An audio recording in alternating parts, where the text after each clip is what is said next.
decades we have helped people get out of debt. And we talk about it through Scripture. We talk about grandma's common sense ways. We talk about it through the baby steps, and it is such a freeing thing for individuals when we talk to them, George, across the studio and into the lobby on the debt-free stage, and we hear their stories, and they culminate their story of getting out of debt by screaming, "I'm debt-free." And we talk to people and say, what does it feel like? And it just is such an unbelievable part of our show. So we must discuss the national debt. And we have a massive audience. Let's go. And so I'm asking this audience to hang with us for a few minutes here as I discuss the national debt and actually why it should be bothering you. Because there are 5 specific outcomes that would affect you and me and George if we were to default on the national debt. Which we've come dangerously close to, by the way. This is not like a thing that, it'll never happen. Yeah. We've been on the precipice multiple times. We have. And we've also seen the national debt explode. I asked the team, as we speak, the national debt is growing. So they're going to throw it on the screen for our listening the audience. National debt calculator. We are right now, George, at $34,960 billion in debt, and it continues to go up. They're literally, if you're watching right now, you can see it on the screen. If you're listening, this is out there. They have this at bus stops in Washington, D.C., by the way, where it's literally going, it's a ticker. This is like the opposite of Xanax. This is very anxiety-inducing. Yeah, so to just we see are- those numbers yeah. grow at that alarming rate. We are just And we owe money to a lot of people, 100%. So, which puts us in a precarious position. right. So before I break down the 5 factors, the 5 ways this will affect you, I want you to understand something. The reason that we, the people, you, me, George, we just don't pay attention to this is because we somehow think the federal government's got this ultimate insurance policy, or that they're all going to come together at the last moment of crisis and figure it out. But folks, if you pay attention to the headlines, year in and year out, we see Congress deal with what we call raising the debt ceiling. They aren't doing anything about it. It's like raising your credit card limit every year because you can't get your spending under control. So here we are on the doorstep of $35 trillion. Now, some of you think, this is not an issue, Ken. You're being a little dramatic because it's the Ramsey Show. No, I'm not. Here we go. 5 very personal outcomes if the American people don't do something, say something. And I'm going to tell you at the end, by the way, what we can do. There is a very practical way to deal with this. But first, how would it affect you? George, number 1. Interest rates would spike through the roof. The reason for this is because investors, countries that have loaned us money, effectively investing in the American economy, would demand higher returns because of the risk, because of the default. So the cost to borrow goes way up. For everybody and everything. You think interest rates are uncomfortable now? We're talking about double-digit interest rates overnight. So credit card interest rates, mortgage interest rates, student loan interest rates, car loans, everything. Number 2, the stock market would probably experience significant volatility. Am I saying crash? Can't guarantee this. Massive decline in the stock market. What does that mean to you? Tell them, George. What does that mean to them? Well, when people get spooked, including the big-time investors, they sell off their equities. And when they sell it off, the stock price goes down. But how does it affect the average American person? Well, you look at your 401k, and we all remember, that's your retirement crisis or whatever. We saw this just a few years ago. That's right. My retirement just got cut in half because of what just happened with the market. Right. Number 3, you think inflation has been bad over the last couple of years. If we default on the national debt, inflation skyrockets.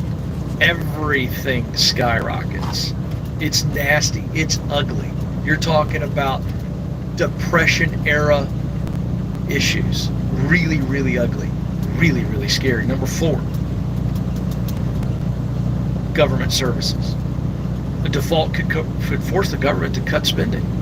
Some of you go, it's about time. Until you think of the social unrest of government entitlements and government programs being slashed, Social Security, and not being able to be delivered. That's exactly right. So you just think about that. And then the 5th factor is unemployment. Now you're talking about Depression-era stuff where literally people could not get jobs. There were not jobs to be had. So am I painting a bleak picture? Sure. But it is a picture that must be painted for us to understand that while we here at the Ramsey Show are saying, hey, control what you can control and get rid of your debt, let me just tell you something. George and I are debt free, and we would be affected dramatically by our government defaulting on its debt. We are racing towards 40 and 50 trillion dollars of debt, folks. And all it takes is one major country who we have a lot of debt with to call the debt in. The very story that draws people to Dave Ramsey could happen to this country. This is not a joke. So why do I bring it up? Because we have a massive audience. And we have a massive responsibility. In this election here, George, I am proposing that the issue that the American people get behind is removing the national debt, eliminating the debt, and going a step further. Well, how do we do this? George asked me, he says, so what do we do? Well, many states in the country have in their state constitution a requirement for a balanced budget. So I grew up in Virginia. That is one state where in the actual constitution of the state, the Commonwealth of Virginia, you have to balance the budget. AKA you can't spend more than you're making as a state. This ticker the team just put up here where we're barreling towards $35 trillion can't happen.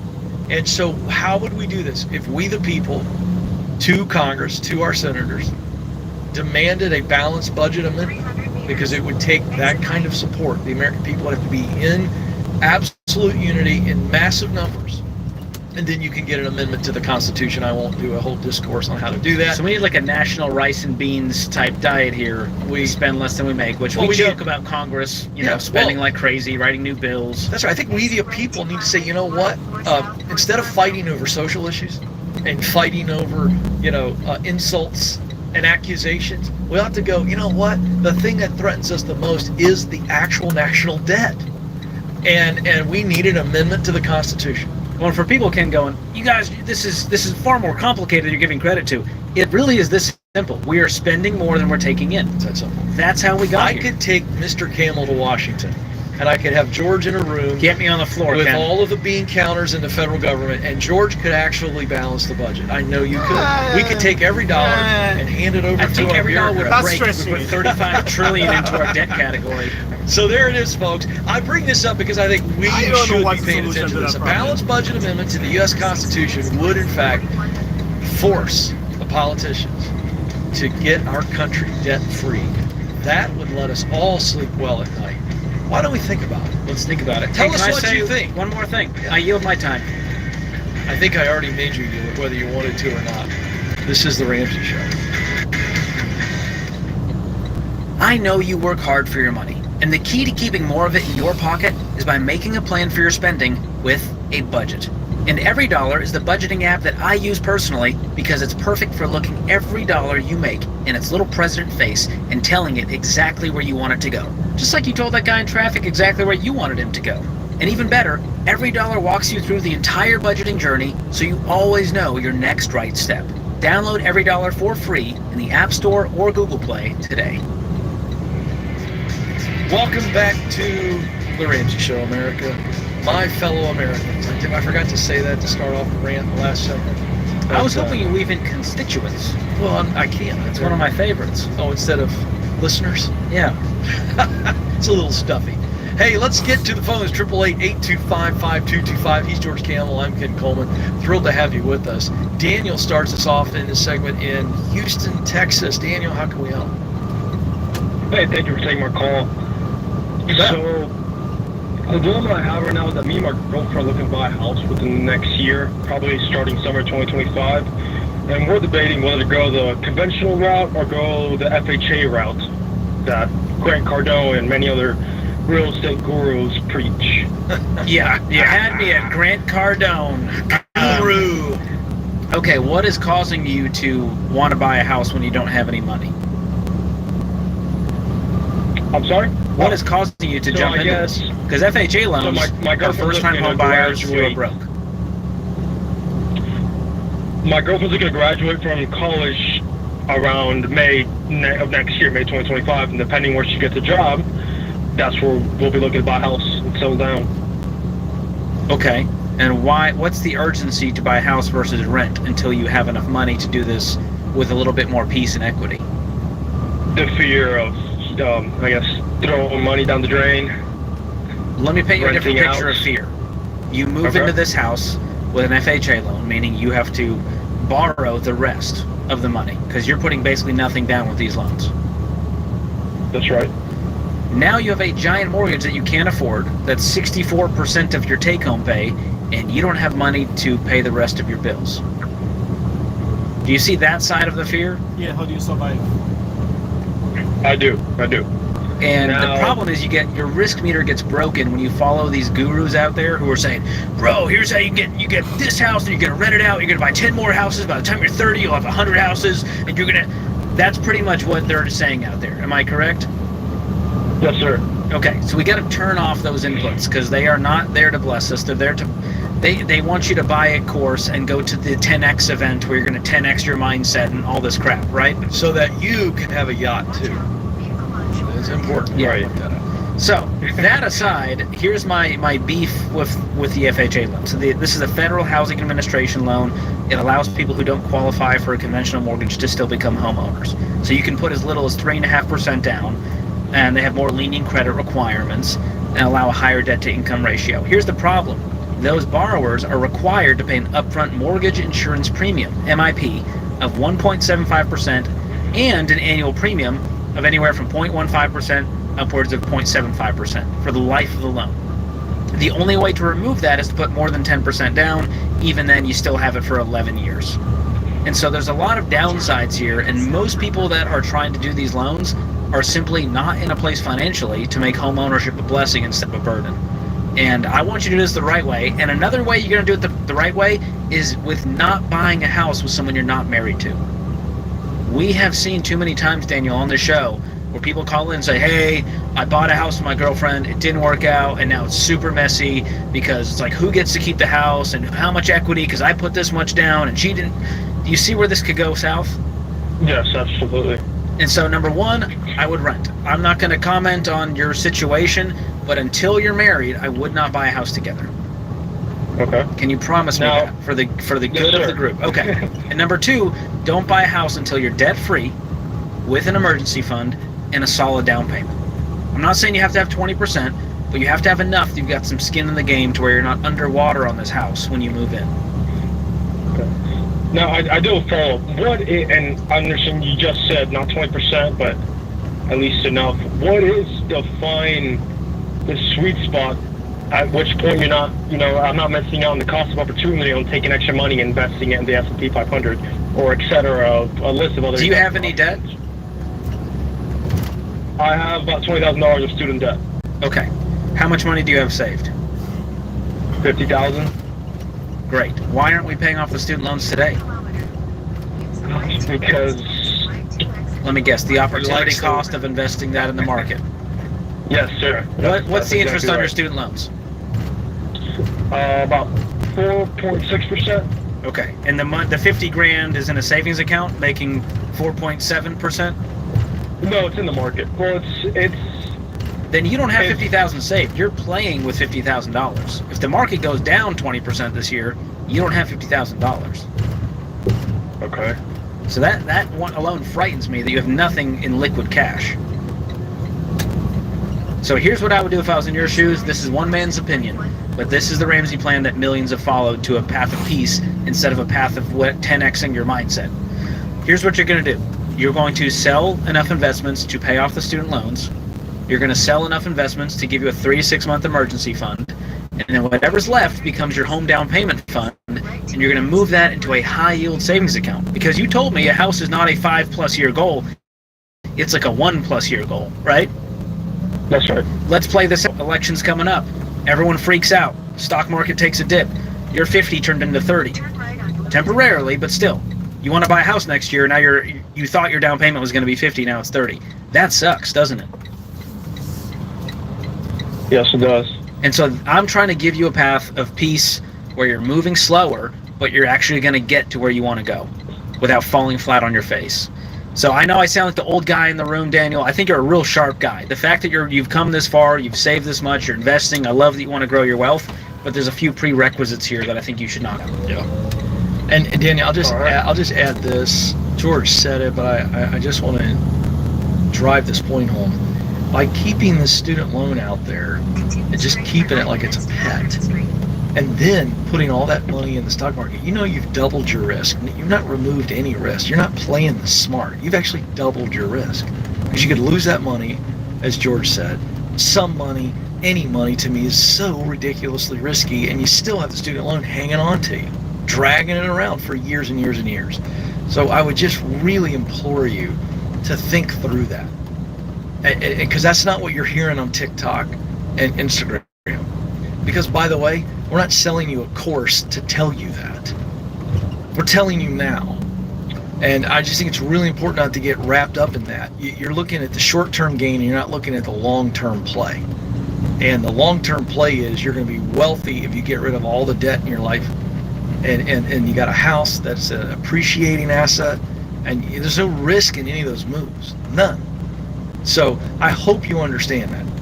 I really do. Because I know that's counter-cultural, what we're saying. I understand. All right. I'm going to send you a copy of my book, Breaking Free from Broke, Daniel. In there, I unpack credit scores, credit cards, student loans, mortgages, including the FHA loan and all of that. And then I'll show you that path that I'm talking about. And I hope that I convince you to go down that path. Because I don't want you calling back saying, I bought a house with my girlfriend. It was an FHA loan. We're underwater on this thing. We're breaking up. What the heck do I do? And we're probably going to take that call in the next hour. So this is not a, crazy, land. This is going to happen. This is a reality that we face, and I just want more for you than that. So if anyone out there, they want to buy a home the right way, you want to make this a blessing and not a burden, go to RamseySolutions.com/real estate. Our team has created a hub with tons of free tools, tons of free resources to help you reach your home goals, whether you're wanting to buy, you have a home you're wanting to sell, you want to buy investment property, you want to find a great real estate agent. We have it all in one place for you, including some great calculators as well. So be sure to check that out. RamseySolutions.com/real estate. It just occurs to me, because I think he was absolutely, processing what we were telling him. Don't know if he'll do it. Don't know if he agrees with us. He was processing it. But it is so not fun compared to what he had presented us with. What he has heard up to this point is so much more exciting. It's not sexy. And fun, and it's like, ooh, ooh, ooh.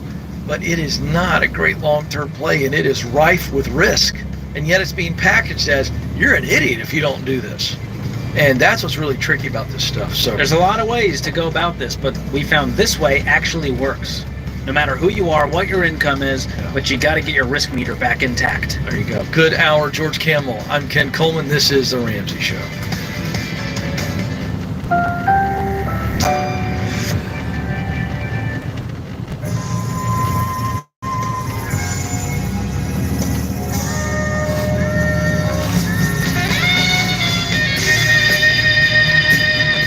Welcome, America, to The Ramsey Show, where we help you win with your money, win in your work, and win in your relationships. 888-825-5225 is the number. 888-825-5225. I'm Ken Coleman.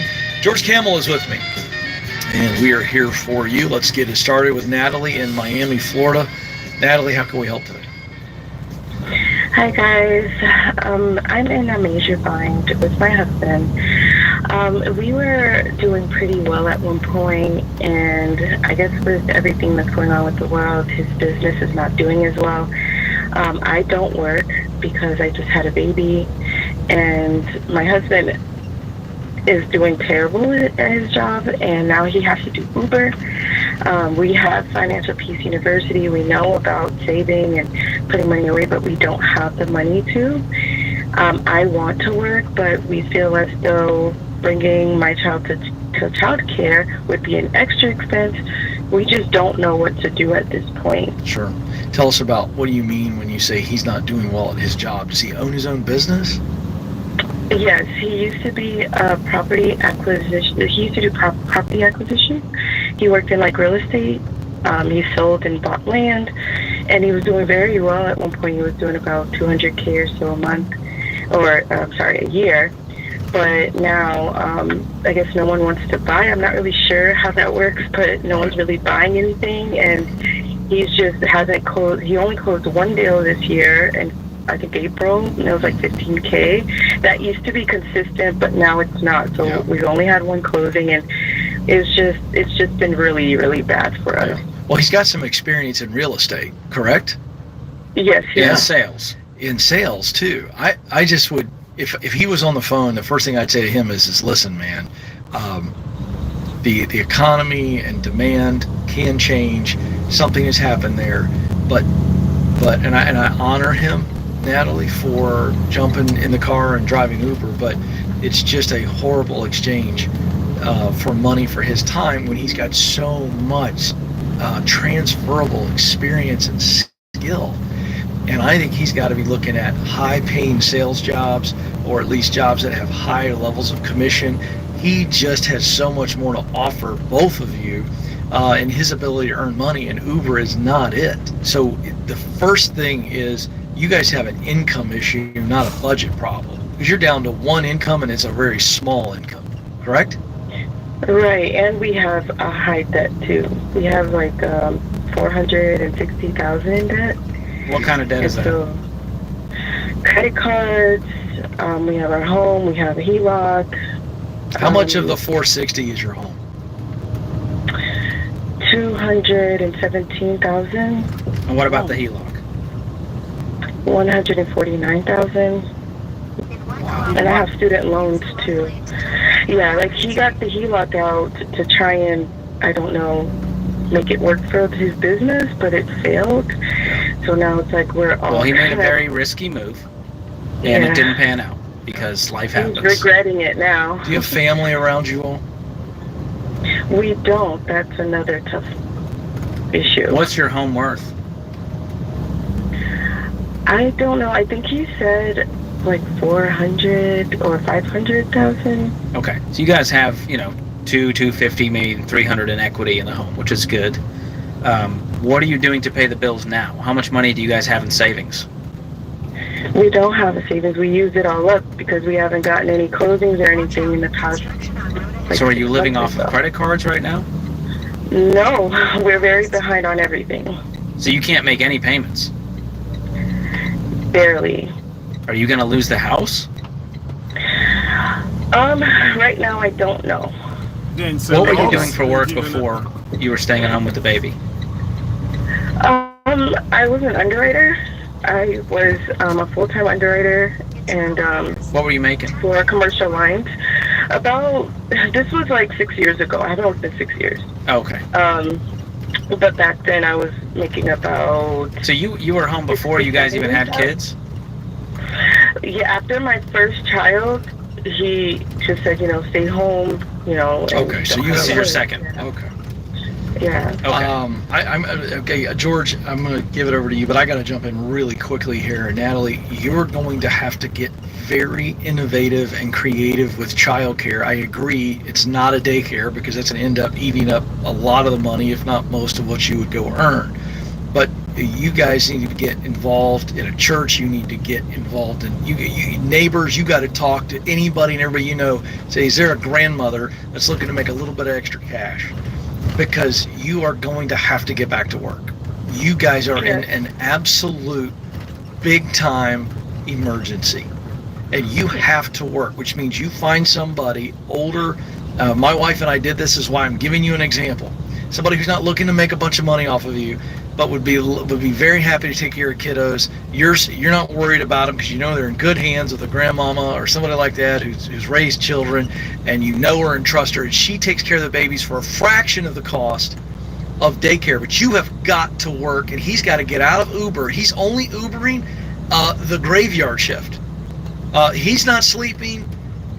He's working 2 and 3 jobs, but he's got to take that sales experience and go get a sales job immediately, George. And I don't see daycare as an added expense or childcare. If you're making $4,000 and daycare costs $1,500, well, you still have $2,500 that put food on the table. And so You're right. If you're not making that much to where it's just a wash, it may not be worth it. But I would want to see you go make $50,000 back in the underwriting world, or whatever you were doing, whatever your skills transfer to. Or else they're going to have to sell this house, and then what? That's the worst case scenario, is we sell the house, we pay off all of our debt, and we rent. once we have a foundation under us. So debt-free with an emergency fund. But I think you guys, your world just got rocked. You were living La Vida Loca, spending, enjoying your big lifestyle, and we have to choose reality, which is that life, we got to grieve that life. It is over for now. Maybe we'll be there again one day, and I think you will be. But for now, we got to live like broke college kids and just make ends meet, cover our 4 walls, food, utility, shelter, transportation, insurance, and the rest of the debts. If you can't make the payments, you can't make the payments. The credit cards, tell them, hey, we don't have money right now. We can't pay you. Here's what we can do.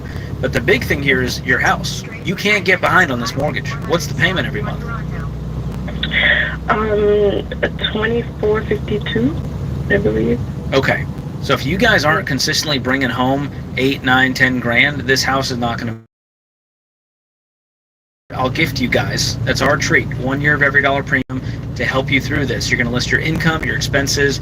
Then begins the work of going, what can we cut from this budget? And the truth is, pretty much everything. Yeah. Very little is necessary right now when we're in this phase. And then we're going to look at making more. So how can we spend less to make more? And Natalie, we're also going to give you one session with one of our financial coaches here in the building, or wherever we're going to put you with the financial coach, one of our coaches, because you need to be able to go beyond this phone call. We can't walk through the minutia of some of the steps you're going to have to take. So if you'll agree to meet with one of our coaches, hang on the line, and we'll cover the cost. We'll cover the cost of a financial coach to help you out. But you guys can do this. But we're talking about the mindset is absolutely, we are in a 5-alarm fire and we've got to get out of the fire. We don't sit there and think about the fire. We get out with everything we've got. We're here with you. This is The Ramsey Show. Listen, tickets for the Live Like No One Else cruise are selling fast. This is the ultimate debt-free vacation, and I can't wait to celebrate with all the folks who've worked their butts off and changed their family trees. We will be sailing through the blue waters of the Caribbean with the Ramsey personalities and other special guests. A bunch of cabin options are already sold out, so hurry and reserve yours with a $600 deposit today at RamseySolutions.com/events. Welcome back to The Ramsey Show, where we help you win with your money, win in your work, and win in your relationships. 888-825-5225 is the phone number. All right, so George, I think I know the answer to this, but would you tell people to be on the sidelines right now if they're thinking about buying or selling a house? Or would you tell them to be in the game? If you're financially ready to step into it, do it. Don't wait for the market. Good. So, I knew that was the answer, but I thought I'd tee you up. You know, I don't want to put words in your mouth. You made me look like a hero, Ken. Thank you. Absolutely. And so I want to tell you about our Ramsey Trusted program so that you can find an agent you can trust to keep you on track with what we teach here at Ramsey and get you the best offer if you're selling, and find the right house if you are shopping. And so we'll send you to some of the top agents in your area who we trust. We vetted them. And then you get to interview. You decide who you want to work with. These Ramsey Trusted agents have years of experience. They're going to help you make the right decision. RamseySolutions.com/agent. That's if you're looking for that agent for either one of those options. It's RamseySolutions.com/agent. Go check it out. All right, Detroit, Michigan is where we go next. Anthony is on the line. Anthony, how can we help? Hi, how's it going? Good. How are you? Good. So my question is, my wife and I's mortgage is up for renewal in about 6 weeks, and we're going to have just about enough to pay it off. And the question is, should we pay it off and leave ourselves with almost nothing just for a little bit, or should we wait? What does almost nothing actually mean? We are going to be left with maybe around like just a few $100s after we pay it off. We were thinking maybe we could, That's a little tight for my liking. Now, if you said, hey, we're going to go down to about 3 months of an emergency fund in order to pay off the house, I'd say go for it. But anything less than that, I start to get, just a little sweat on the brow. There's just no reason to take that kind of a risk. Take it right to the edge. You're so close. How much longer would it take you if you did what George said and just said, okay, we'll back it down to 3 months emergency fund? Well, I don't know how the bank would allow us to set up that remortgage. Tell me about this renewal. You said the mortgage renews. Yeah, that's interesting. What is that? I've only heard about this in Canada. Yep. Yes, I'm actually located in Canada. Oh, okay. That explains it. So it's like you have this rate for 5 years, and then it moves to the market rate the next 5 years. Is that how it works? Exactly. Yep. Okay. So why not just you have the new mortgage at the new rate, and then you knock it out in a few months? They would make us do at least 1 full year. You have to make 1 year of payments before paying it off early? Yeah, you wouldn't be able to pay off the lump sum until the year's up. What, is there a penalty if you do? What's the stipulation there? They won't take your money? Yeah, there would just, you'd have to do like the full year of the interest payment. That's the dumbest thing I've ever So that's heard. the penalty, essentially, is Yeah, 1 that's full year of Canada. interest. Well, what's left on the loan Yeah. at that point? Let's say you put as much like down as you could, you left 3 months of expenses, what's left on the new mortgage? Probably like 5 to 10 grand. Okay, so 5 to 10 grand, the interest may not be all that much. Police reported ahead. Even No, if you it pay would the... probably be at around a 5% rate. Okay, so we're talking like a few Oh, hundred that's, bucks. all right, that's the workaround there, George. So if that's the penalty, is you pay a few $100, I'm okay with that to leave you with peace instead of at risk. Where one emergency, because that's when the emergency hits. You know that, right? Soon as you go down to a few $100, you have the car repair, the broken tooth, whatever it is. And so that's what I would do if I was in your shoes. I'd pay down as much as I could before the mortgage renews, leave 3 months of expenses in that savings account, and then knock it out as soon as you can, and you pay the penalty. Because that's Canada for you, man. I don't know what they're doing over there. I tell you what, it's just wacky, George. That is wacky, Anthony. But I'm proud of you, man. That's Yeah, amazing. You're well so done. close to complete debt Well freedom. done. I love Especially in Canada, which I don't know if you've seen the prices in Canada, the homes and the mortgages, but it's out of control. So to be a debt-free homeowner in Canada, I think is the ultimate flex. that. Yeah. What's going on? What's going on up there? They're like, milk is $17 a gallon, Ken. It's crazy, but they got the health care. But they got brag it's about. always their thing. They're going, hey, but free healthcare. Yeah, I don't Can't know. afford to live, but Yeah, when I we know. die, we're going to have Yeah, great healthcare. That's all I hear from Canadians is how expensive housing is up there. Yeah. So thinking of all my Canadian friends Oh, going through it. Oh, Canada. I see where you're going with that, Ken. I see what I did there. Let's go to Portland, Canada. Oregon, where Rachel is waiting. Rachel, how can we help? Hiya, I'm calling in today because I've got a question related to whether or not I should go back to school or what my husband and I should do planning for kind of going ahead and whether or not I choose to leave my current job and go back to school full time. The biggest thing is I'm looking to expand my career, end up in a position where I'm going to be making almost double the income that I'm making now if I return to school and do this 3-year program. Tell us what this is. 3-year program to be able to become what? I'm currently a nurse. I'd be going back to school for nurse anesthesia. Oh, okay. Gotcha. And do you have the money for this 3-year program? No. How much is it? Altogether, it's going to be about $147,000. Ooh, Wow. Wow. what school? Yeah. My exact same thought. It's OHSU. Are there any more affordable schools that offer the same program? For 3 years? The big issue is there aren't a lot of programs on the West Coast. OHSU is the only program in the state of Oregon. If I chose to, I would have to go out of state for a different school. So you're telling me if you want to be in nurse anesthesia, you've got to go to this exact school. And pay $140,000. If I didn't want to leave my home and my husband for 3 years, yeah. Right. Right. No, Wow. we understand it. It's just amazing that that's your. The only option. That's pretty rare. Yeah, I mean, I can go, with healthcare, the beautiful thing is I can go a lot of different routes. But for my career, this is kind of where I wanted to go next step. Sure, I would get use that. it. Listen, Nursing. I get it, and I want you to go after the thing that you want. I mean, that's my whole thing that I'm always espousing. My question is there a path that would involve a hospital or hospital system paying you or paying the tuition because they need someone like you? Is that an option? I think in more rural areas, states you can move to. My current state, my current position doesn't offer that. The hospital I work for would pay a percentage, but it would be minimal at best. My husband and I, we do make the kind of income, and we've spoken about this, that we would be able, between now and when I started school, we could probably put away about $75,000. Wow. But we'd only be able to come up with about half the money. What does it all would it- do? Continue straight for What was that? All 3 years wouldn't be due up front, would it? No, we'd be able to pay yearly, but I will most likely would have to stop working.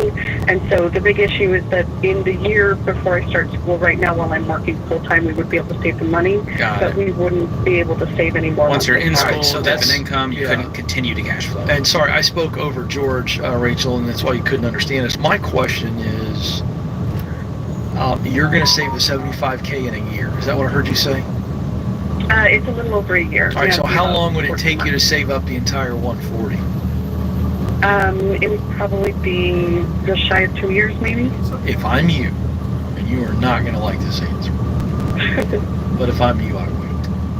And here's why. I think if you make the mental decision to say, you know what, I'm not going to go into debt. I'm going to walk into this new career where I can make double, and I'm not going to owe a cent.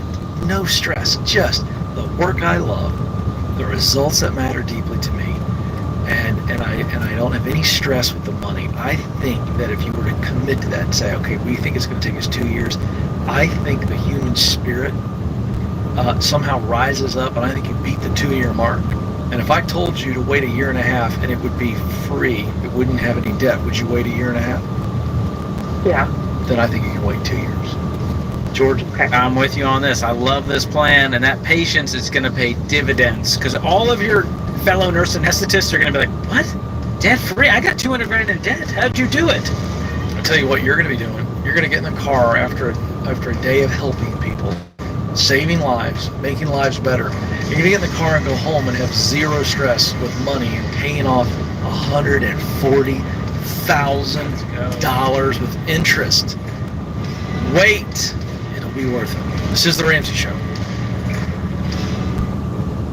Hey folks, there's a lot of half-baked investing advice out there, but here's what you can do to get more confident about this stuff. Check out the SmartVestor program. SmartVestor connects you with local financial advisors who have the heart of a teacher. They'll help you level up your knowledge and build a retirement plan based on your goals, not theirs. Go to RamseySolutions.com/SmartVestor to get connected and get more confident about your plan. That's RamseySolutions.com/SmartVestor. Ramsey Solutions is a paid, non-client promoter of participating pros. Learn more at RamseySolutions.com/SmartVestor.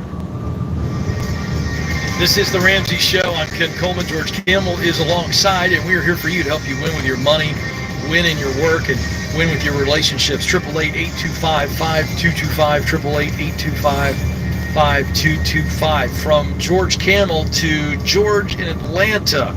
George, how can we help? Hey, thank you guys for taking my call. So, I've been on a string of doing dumb stuff, and I'm trying to get a second opinion before potentially doing something else that's dumb. Oh, wow. Well, This is a great setup, George. I like a self-aware person doing dumb stuff. That's good. And before you ask the question on how dumb do you think it is right this very moment before you get our opinion?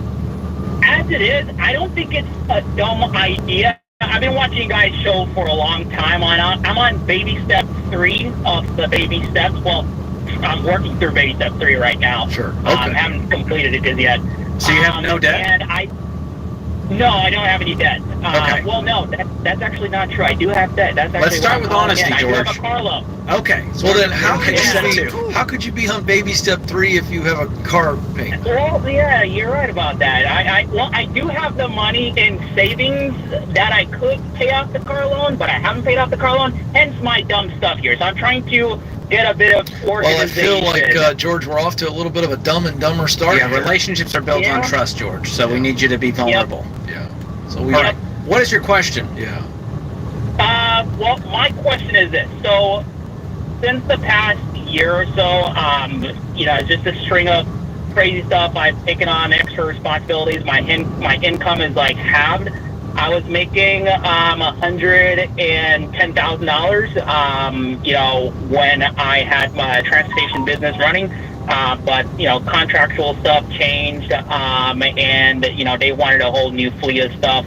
I had a house that I ended up having to sell, because it was just way too much to afford after my income changed. So you bought too much house. Your business has sort of taken a big dip. What is your income now? Yeah. $50,000. Okay. So $50,000. So huge change. In income. Still working for yourself, or is that somebody else paying? No. So as it is right now, I have a, and that's another thing too. Even in the sense of school, right? Luckily, I got out of college without any debt. But right now I work as an IT technician. I have a bachelor's degree, even though that's not making too much money on it. Sure. What's your question, George? I want to make sure we get to it. Yep. My question is, so right now I have my car that is, the car's worth $28,000, loan's $40,000. So, using those numbers. And I'm thinking, do I have about $50,000, $10,000 in liquid cash, $40,000 in the market. And I'm thinking, do I, as it is right now, put the difference, get rid of the car and just buy, like a used car, and that way I won't have a car payment? Yes, that's very smart. That's the smartest thing you've said so far. It's the only smart thing you've said. Well, that's a plus. Okay. What is option number 2? Well, option number 2 is, keep the car and continue making the car payments. But the only issue with that is on $50,000, the car payment, insurance, and other bills, it's not making any sense. I would agree. So, option 1, George. George and I are picking door number 1 for you. So the car is worth $28,000. You owe $40,000. Let's sell it for top dollar, and the difference you have in cash.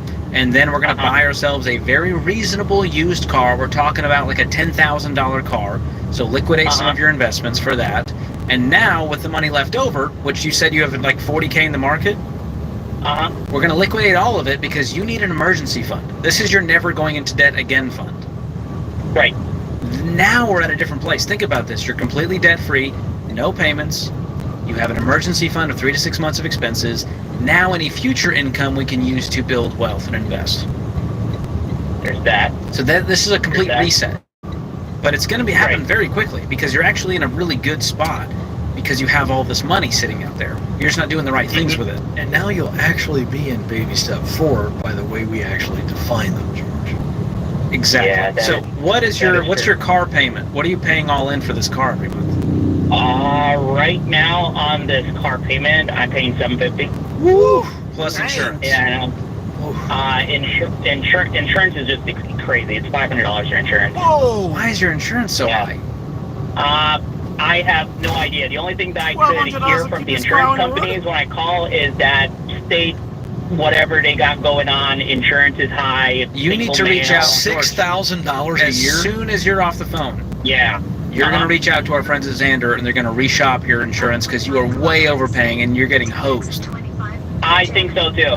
Unless you've been in 1,000 wrecks and this is a luxury vehicle. I have 0 accidents. Okay. $500 a month? I literally have heartburn right now. It's And they told me that's on the low end of things. Yeah, how did that happen? No. You're going to go to Xander.com. They have independent agents who will shop across the top companies. You're not going to be with these captive agents that, I think someone's honestly lying to him, George. Oh my gosh, George, we're so close to doing things the right way, but you gotta just trust us on this, that our way is gonna lead to a better life. We are unbiased, we just want to help George.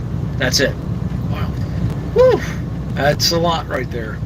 I'm still having a hard time processing. That's his actual insurance. $6,000 a year for one car. That's a lot. Yeah. Oh boy.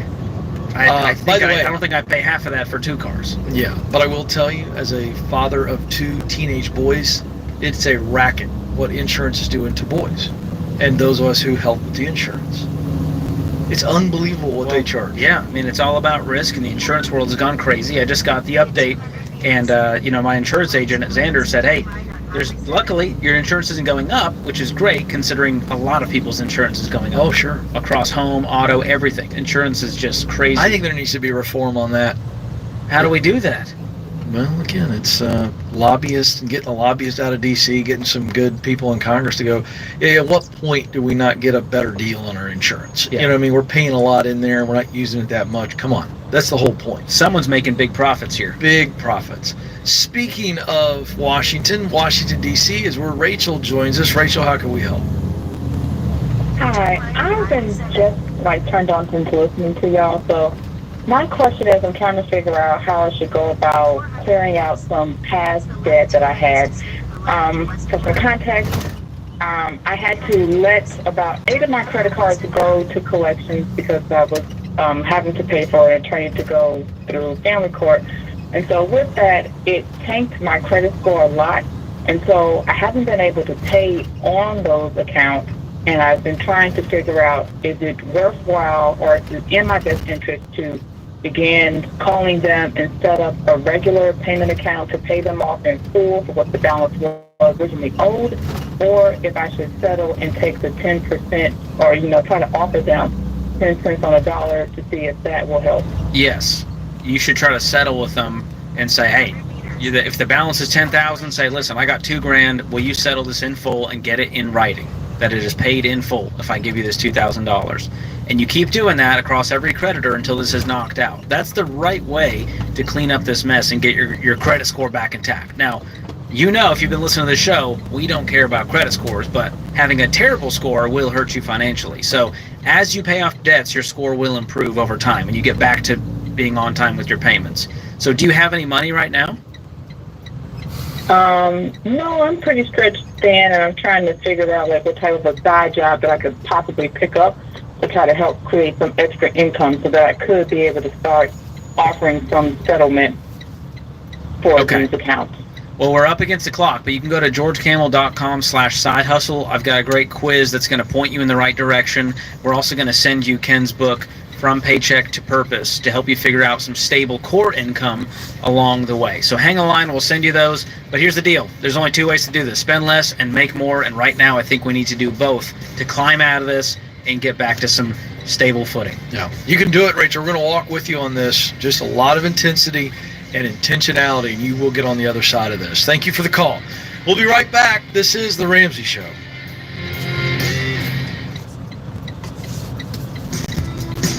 Welcome back to The Ramsey Show. I'm Ken Coleman.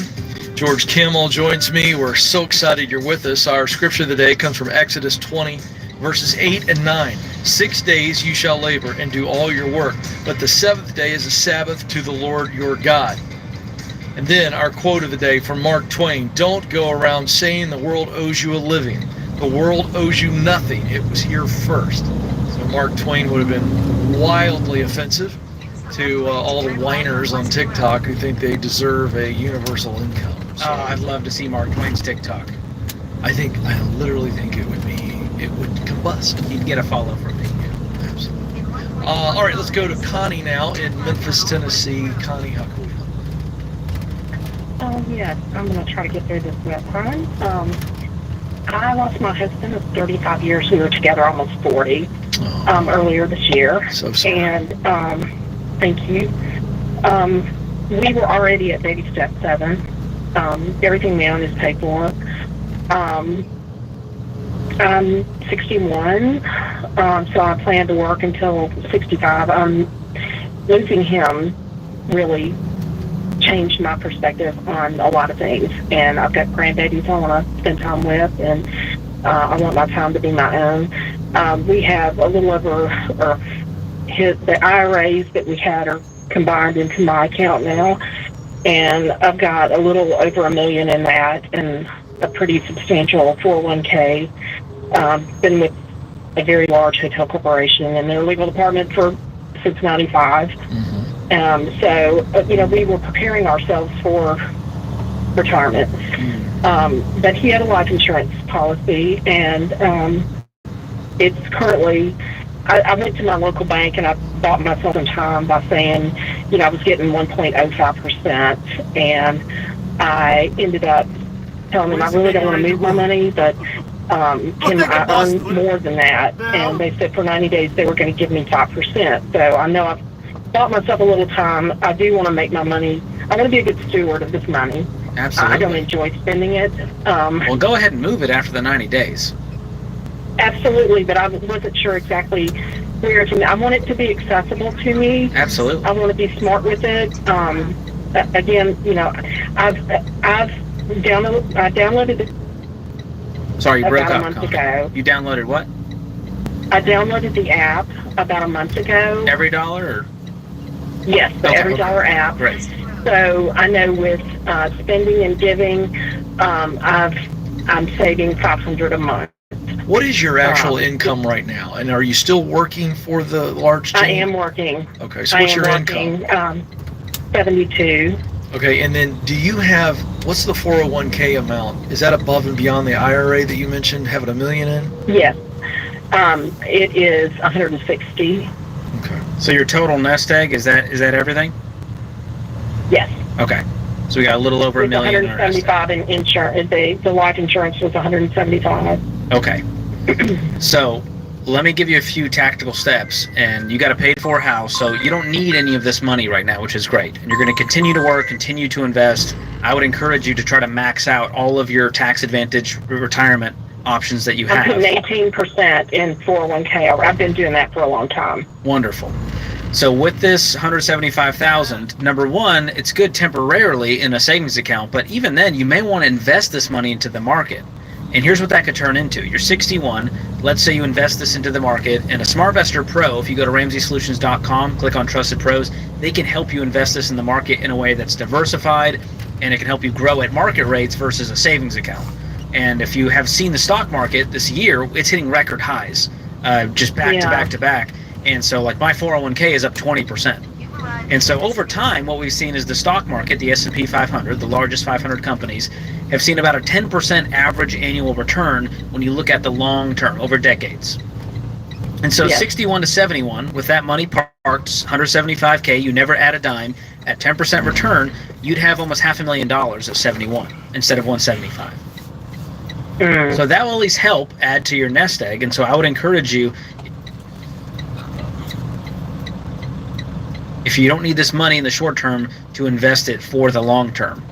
And you already have the nest egg growing for you, and if we see 10% over the next 10 years, your money's going to double. So that nest egg, the IRAs, will go from 1 million to 2 million. Wow.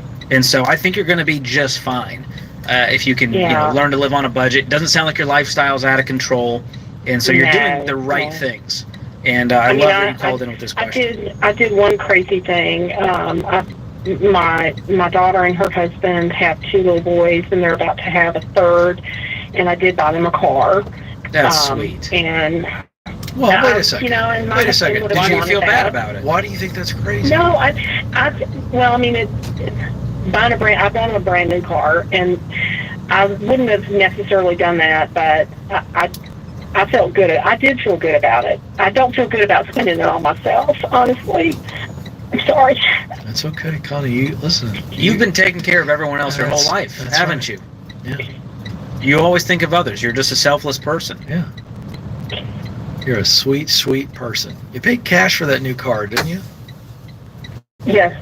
Okay. I had a check for it. There we go. We didn't go into debt. We didn't put ourselves in a backward financial position. You still have money. Oh my gosh. You're not broke. You are so set up for the future, Connie. It's unbelievably exciting coming out of this awful pain. And it's sad because I'm doing this by myself. I know. It's not how you pictured it. That's the hardest part. I know. No, it's not. I know. And we feel for you on that. But the peace of mind is huge. So George, on so on her specific question, I want to make sure that she put that in a really good savings account because she wants access to it. If you are really like, I don't want to put this in the market, we have friends over at Laurel Road. They're an online bank. It's FDIC insured, and they've got 5.15% APY right now. You can go to laurelroad.com/George. That's LAUREL road.com/George and get an account going there, and that's 5.15%, and there's no gimmicks there, no monthly maintenance fees. You can get to it, which is what you want. It's liquid, so that'll do for now. What I'm saying long term, you don't need the money, and so I would still consider investing it into the market with a good mutual fund, index Okay. fund, and let that thing Yeah. grow for you at an even higher rate over time. Yeah. So, but Okay. again, none of this is on fire. Yeah. And so, But I want you to- like some of that, George, for Connie taking some trips with her grandbaby. Yeah, do something fun. What have you done mean- for Connie? Yeah. Well, we actually did go to Chattanooga this last week. I mean, I work for a very large hotel corporation, and Connie, where would you and really they- like to go? Where would you really like to go? And you can't say any place in Tennessee. Oh no. Well, I don't. We stopped the state of Colorado for probably the last 30 years. We've probably been 40 or 50 times. Wow. We love the mountains. What was the retirement Um, dream with your husband? Yeah. What was the thing you guys were like, man, when we retire, we're going to do Well, X? We actually bought a 19-foot GeoPro. It's more of a couple's camper, and I'm actually in the process of selling it. Okay. They're going to sell it because I really can't see myself. I get it. This was Going our alone. dream Connie, together, I not got an mine. idea. Yeah. Connie, I have an idea. You can. Mhm. I think you should go on a trip with some of your best girlfriends, and Somebody else told me that. Absolutely. that I should do that. I Do think you one trip should. I before don't they know if sell I'll it. ever be ready to go back to Colorado, but No, go somewhere know. else. No, this is like This the place is Yaya outside the US, Sisterhood or the lady. Traveling Pants or the Fried Yeah. Green Tomatoes or your best girlfriends, and just go somewhere and have fun. You've been through a lot. Go on a You're cruise still or something. grieving, You have the and money. some girl time doing something you've never done before. You've got a lot of cash to be able to do a really fun trip and celebrate you, celebrate all that you have still, and just do something fun for you. I really think that's a good idea. And like our friend Dr. John Deloney says, you got to grieve what was, the picture of what you thought it was going to look like, and now we've got to have a new picture of what's the next 30 years going to look like for Connie. And I think that's going to be, sad, but also exciting to start dreaming again. And you're in such a great place financially. And so you guys, both of you, created this legacy. And that is something that no one can ever take away from you. Something to be proud of. Connie, thank you so much for calling us and sharing your story with us. I know that was not easy, and we're rooting for you. And the sun is going to keep showing up. And you've got a bright future ahead for you as well. George Campbell, thank you, my friend. Always you. fun to be with you. Thank you, America, for listening. This is The Ramsey Show. Alright guys, I reached my location, so turn on a notification for more live like this, and I'll talk to you guys next time. Holla!